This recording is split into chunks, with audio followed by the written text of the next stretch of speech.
بسم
الله الرحمن الرحيم. مدحوينها دولة جبلان أحمد محمد إسلام دمان مدحدا كله يهير فدرال يهير دولة حمناها كأه دولة فدرال كأه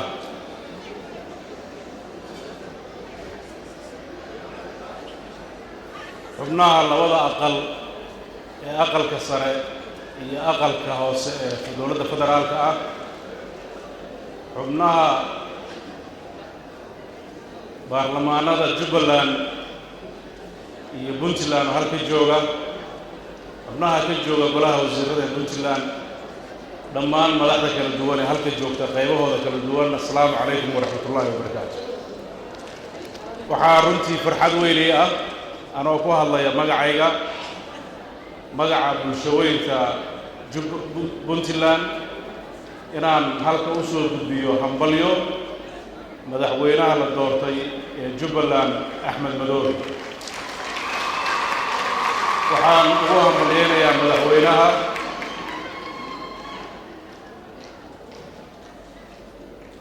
gudoomiyaha baarlamaanka ee Jubbaland madaxda kale iyo shacabka reer Jubbaland sida habsamida leh oo deganaanta ku jirto ay ku dhacday doorashadii iyo guusha madaxweynahooda hore ee marlabaad ugu garteen inuu geediga sii wado waxa ugu weyn aan u soo safarnay waxay inaan hambalyeeno inaguna baarkeeno afartan sano soo socota meesha ay gaarteen meel ka sii wanaagsan inay gaartaan sida waajibka ku ah dawlad kasta oo xubinka dawladaha federaalka inay la wadaagto walaalaheeda kaleeto marxaladaha ay kala ku jirto oo ay tahay marka ay sidaan oo kale munaasabadaha waaweyn u dhiganayso inay kala soo qayb gasho waxaan ajiibnay martiqaadkii ay dawladda Jubbaland noo soo fidisay maxaa yeelay waa waajibna lagu lahaa markaan annagu u yeeranaga way noo yimaadeen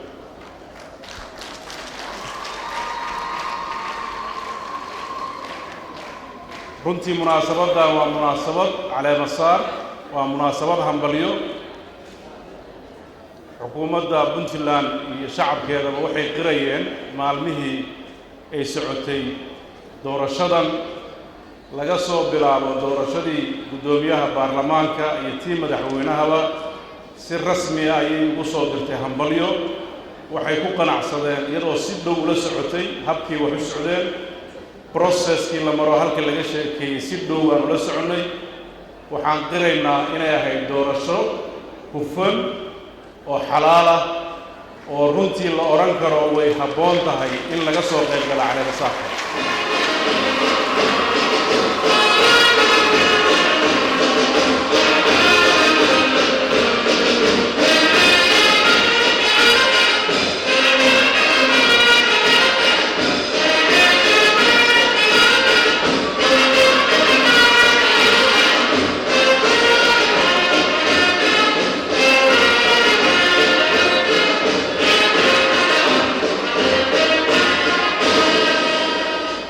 waxaan qirayaa doorashadu markay socoto kala aragti duwanaan iyo tartan baa jiray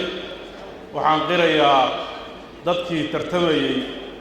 intii tartanka ka qayb gashay iyo intii saluugtay habkay wax u socdeenba inay mudan yihiin in loo mahad celiyo inay isku dayeen inay dadkooda u soo istaagaan badbaadadiisa iyo shaqayntiisa waxaan uga mahad celinayaa intii tartanka gashay ee ogolaatay in laga guulaystay waxaan kaloo baaq u dirayaa inta weli saluugsan habka doorashada u dhacday waxaan iyaga iyo madaxweyne axmed islaamba ku boorinayaa inaysan ka daalin wada xaajoodka iyo xallinta kala aragtiduwanaanta jirta waxaan uga mahadnaqayaa dadka waxgaradka ah oo runtii guddiga hadda u xilsaaran uu suldaan sonkor madaxda u yahay inay dadaalkaa wadaan waxaana ballan qaadaynaa wax walba oo kaalinteenna ku aadan inaan ka qaadan doonno sidii loo soo afjari lahaa khilaaf keeni kara inuu ragaadiyo horu socodka iyo midnimada Jubbaland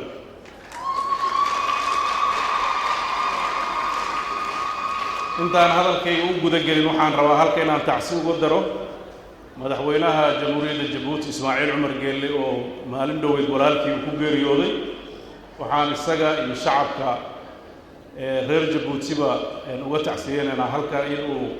iyagana samir iyo iimaan ka siiyo isagana naxariistii eebbe uu wadaajo geeska Afrika wuxuu noqday degaan isku xiran waxaan sidoo kale u hambaliyeenayaa Abiy Ahmed oo ku guuleystay in loo aqoonsado Nobel Prize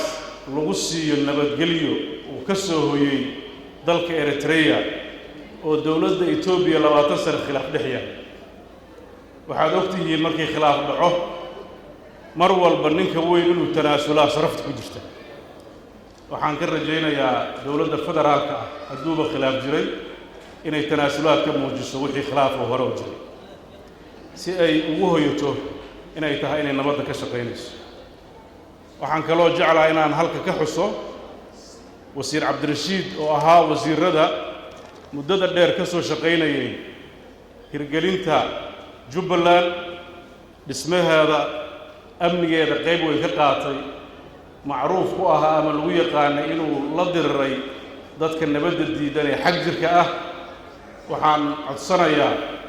xarig ma oo mutaysan abaalmarin buu ku lahaa shacabka Soomaaliyeed waxaan qirayaa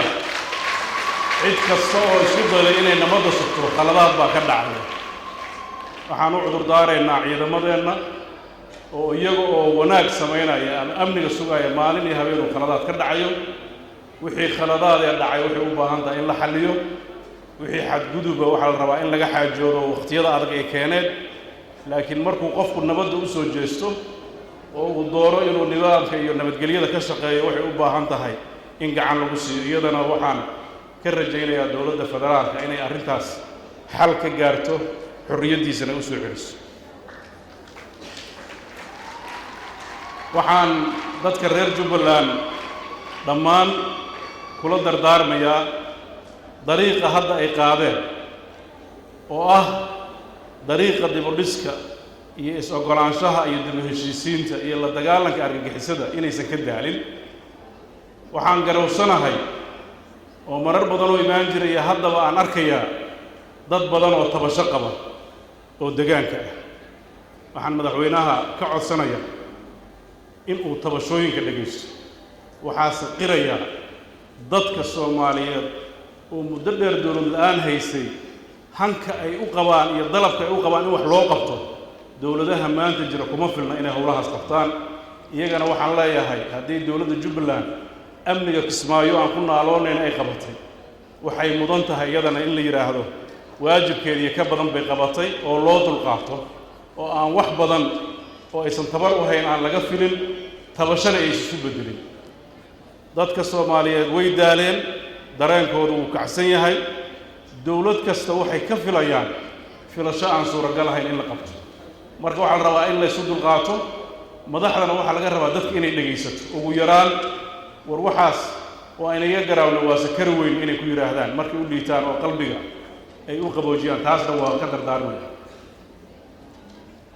طبعا ذلك هي مراحش صوم مرة بإن آد ونقضه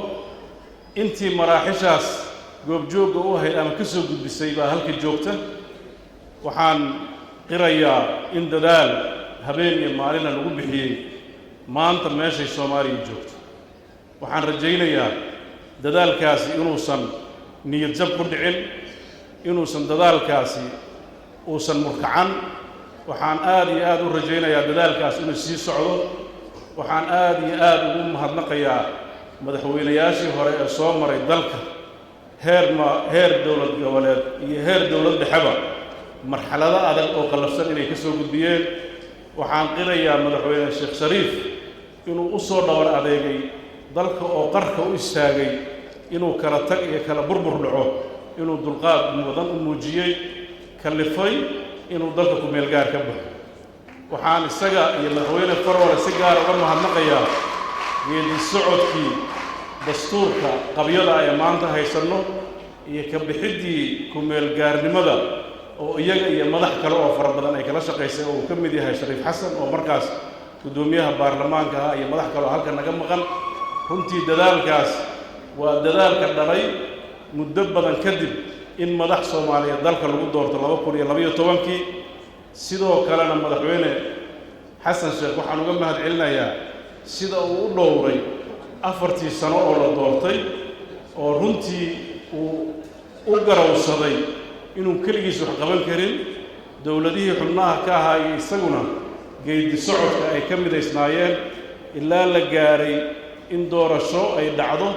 وكوكو ليسوي مدحوينه محمد عبد الله فرماجو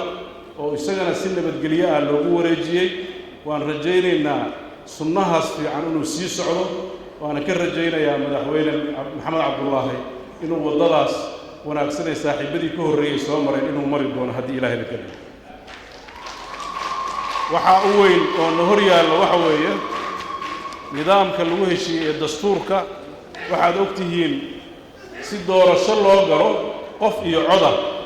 waxyaabaha muhiimka ah waxay ahayd in dastuurka meelaha qabyada ka ah laga dhammaystiro waxaan halka wada ognahay qodobka muhiimka ahaa ee dastuurku dhigayay guddiga ee madaxa bannaan dib u eegidda dastuurka waxa uu qorayay isaguna in xubnahaas qodobkiisa 134 in xubnaha dawladda xubinta ka ah federaalka ay ka mid noqdaan guddiga dib u eegista iyo hirgelinta ee madaxa bannaan oo dawlad walba ay xubin ku yeelato nasiib darro ilaa iyo hadda xubnahaas oo Puntland ay xubinteedii soo xulatay lama ogolaan inay ka mid noqdaan waxaa ii muuqanaysa dib u eegidda dastuurka inay adag tahay in dib loo eego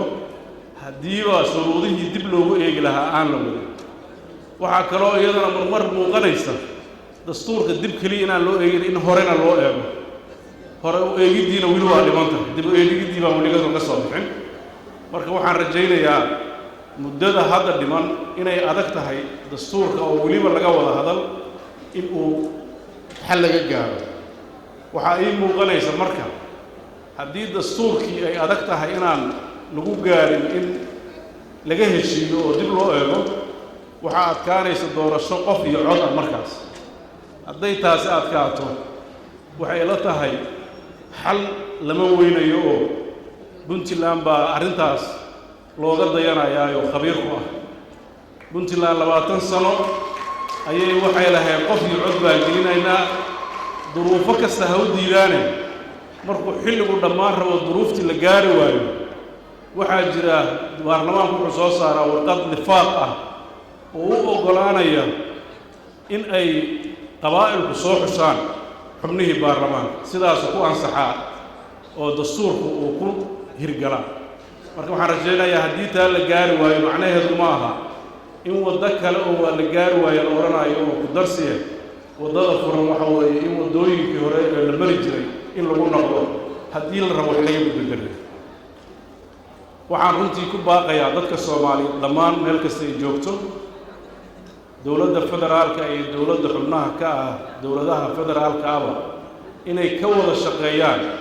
sidii loo dhowri lahaa nidaamka iyo dastuurka iyo shuruucda dalka u yaalla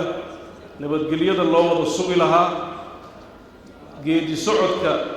dowlad dhiska ee dalka ku jira laga wada qayb qaadan lahaa madax hore iyo madax dambana waxaan rajaynayaa nin walba dowrka uga aadan inuu qaato si dowladda Soomaaliyeed ay uga baxdo ku tiirsanaanta dalalka kale ee dhinaca amniga ah iyo dhinaca wax soo saarka iyo dhinaca taageerada dowladnimo ah waxa kaliya looga bixi karaa waxa weeye in dalkan si midaysan looga wada shaqeeyo waxaan ka codsanayaa madaxda halka ka hadashay oo runtii qiimeyn weyn leh iyo qadarin qaarkood ay muujiyeen meesha ay gaarsiisan tahay heerka frustrationka ay dadka qaybtiis marayaan waxaan aad iyo aad ugu baaqayaa